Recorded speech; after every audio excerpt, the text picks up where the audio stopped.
What's up, everybody? I'm Aaron Rian with the Brokerage House, and I help thousands of agents make millions of dollars in the real estate industry. And today, we're going to talk about if we are in a housing crisis, and if we are, what do you need to do to still sell houses in a down market?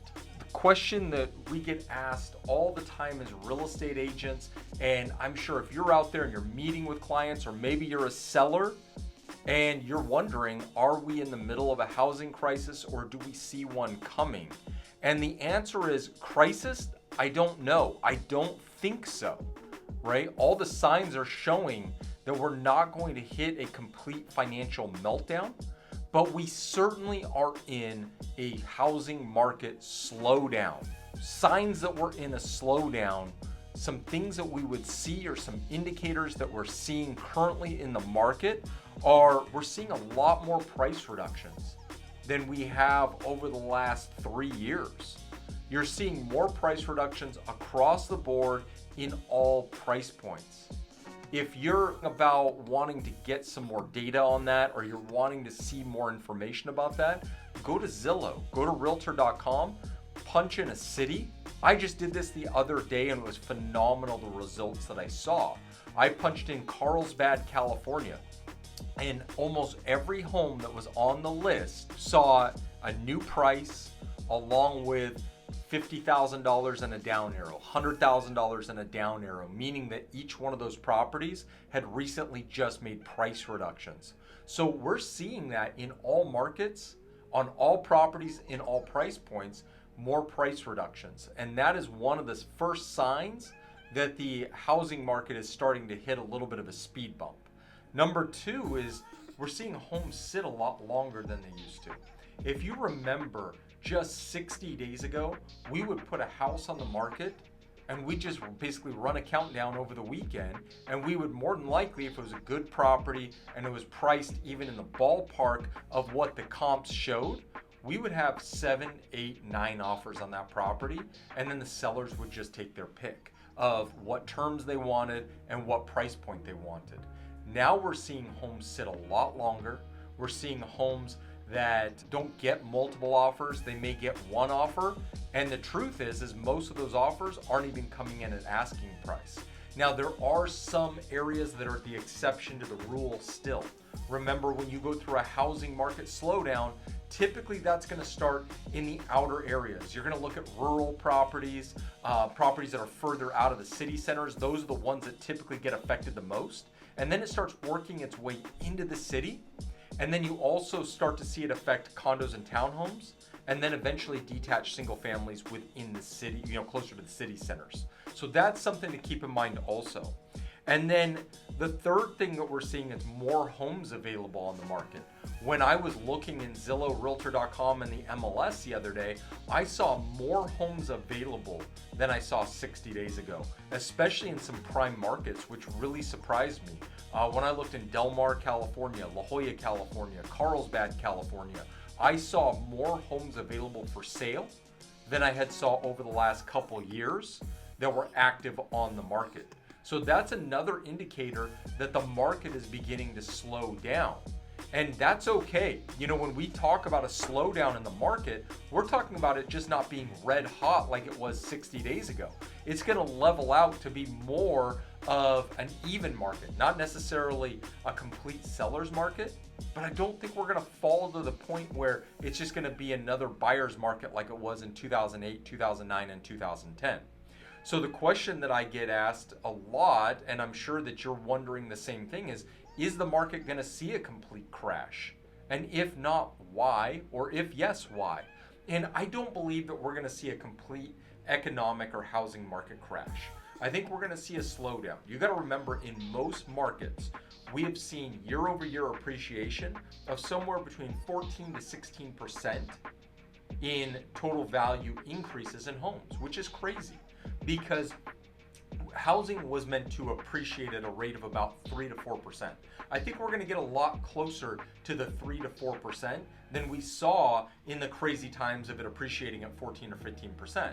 Remember, 14 to 15%, while it's great for the short term, if you're looking to hold real estate for a short-term hold, it's great, but it's not sustainable over the long term. So it's probably not going to crash. We're not going to see values start to plummet like we did in 2008. And the reason that that is probably not going to happen is we don't have the issue of bad loans out there. We're not going to see as many people completely default on their mortgage, which is a good thing. We're not going to see as many short sales in the marketplace. We're not going to see as many REO or bank-owned homes come to market, which cause resellers to then have to compete directly against those. We're just not going to see them. So that's going to keep the housing market somewhat sustainable to where we will see a slowdown, but not a complete economic crash.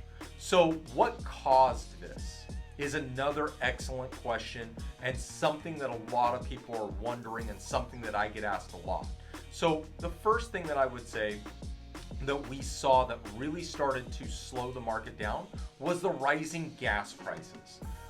Rising gas prices, with so many people having to spend that extra money in gas, they couldn't use those extra funds to be able to go spend it towards housing.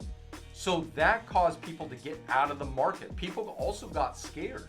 They thought, well, if gas is going up at this rate, what else is going to happen next? So it created a lot of doubt in buyers and sellers' minds going into the market. So rising gas prices was probably the first thing that I saw that caused a stutter in the market. The second thing, of course, is inflation. Everything just got more expensive. If you go to the grocery store and you look at prices of meat and milk and cereal, all that stuff has gone up. Clothing's gone up. Everything costs more. Look at vehicles. 2023 models are more expensive than 2022, sometimes by several thousands of dollars. So everything is just costing more. So people aren't spending as much on their real estate because they have living expenses that they need to meet in order to be able to sustain living, let alone being able to go out and buy a brand new house. So we're seeing a portion of that market be eliminated from going out and purchasing because of simply just inflation. And then the other thing, and probably the last thing that I really saw that was an economic indicator of the slowdown was, of course, rising interest rates. Now, the Fed said that they were going to raise rates 8 times this year in 2022. And that's a scary thing because in a matter of about 2 weeks, they raised interest rates twice. And that was when we saw the first, kind of big slowdown in the market. Remember, rates have almost doubled from where they were at earlier this year. Rates were right around 3%, and now they're hovering right around 6%. So buyers who got pre-qualified at 3%, and as rates went up, if they didn't lock in their rate, they all of a sudden could afford a lot less house. It became less and less and less. And pretty soon it priced some of those entry-level buyers completely out of the market.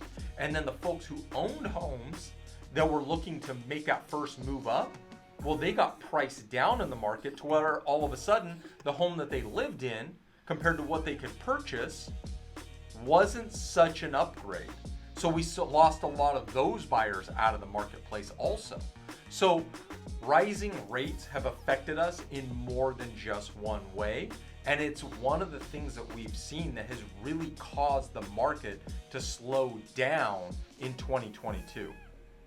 So for you realtors that are out there, what do you do? How do you handle that with your customers? What do you say to them? How do you convey the information to where they still want to work with you and you still want to keep it positive? So the first thing that I always tell our agents that are affiliated with our team is, number one, tell your customer the truth. Let them know what we're going through, right? Most customers, most buyers, most sellers are watching the news just like we are. They're watching Fox News. They're watching CNN, CNBC. They know what's going on. So you want to just make sure that you're just telling them the truth. okay? And the truth is that in order to sell your property nowadays, you gotta price that property more aggressively. You gotta be able to get the property priced correctly so that a buyer will come see it and eventually purchase it. So you gotta be able to get back to pricing a home aggressively. If you just get close, a lot of times you're not gonna be priced competitively enough to be able to get a sale. And then the third thing is be the best condition on the market in your price point. So what typically sells homes? Price and condition. Those are two of the top things that will drive a buyer to your property. So you want to make sure that condition-wise, you are starting to shine. So you want to make sure your curb appeal is great. You want to make sure the interior of your home is up to par with the other homes that are actually selling for top dollar. So if the other homes all have, brand new quartz countertops, you want to make sure yours does too. The days of being able just to throw your home on the market and it's selling for top dollar, unfortunately have gone away. You need to be priced aggressively and be the best condition. You also want to make sure that your potential customer, your potential clients, your sellers, your buyers know that what's going on in the market is what's going on in the market, and that it's not you that's setting the price of their house. It's what the market will dictate for their home.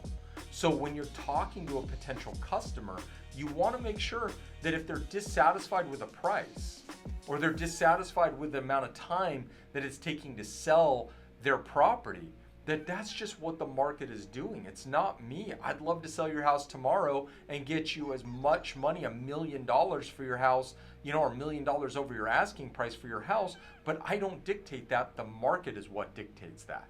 And you want to make sure that you become very, very good at being able to articulate the fact that you don't control the price and you don't control the market.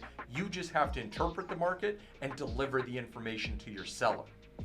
The next thing that I would tell you is you want to always prepare your sellers in this market that they're going to get showings without offers. Because you got to remember, sellers have been conditioned over the last 60, 90, 120 days, actually probably the last couple years, to be conditioned that they're going to show their house a few times and everybody who sees it is going to write them an offer. So you've got to condition them that the market has changed and it's different. You're gonna get showings on your property, if you're priced aggressively and you're the best condition. If you're not getting showings, it means that you're significantly overpriced and your condition probably isn't up to par. One of those two things are happening. And so you're not getting the showings, and you want to be able to convey that to your customer. But you also want to make sure that they know that there's the opportunity that they could get showings but not get offers. And if that happens, guess what you're going to have to do as a real estate agent? You're going to have to talk to them about price reductions. And that is always a tough conversation to have with a seller, because it's not the information that they typically want to hear. And people might want to know, how often do I need to reduce the price of my listings?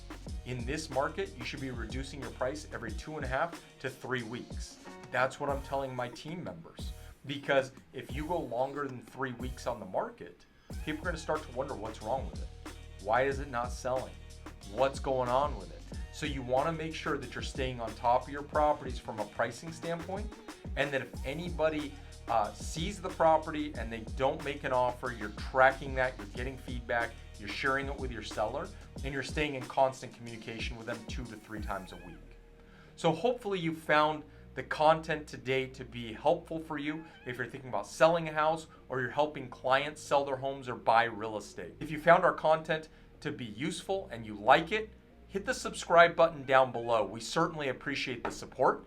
And if you have any questions, feel free to reach out to us in the comment section below. We answer all of our comments, all of the questions, and I hope you have a great day.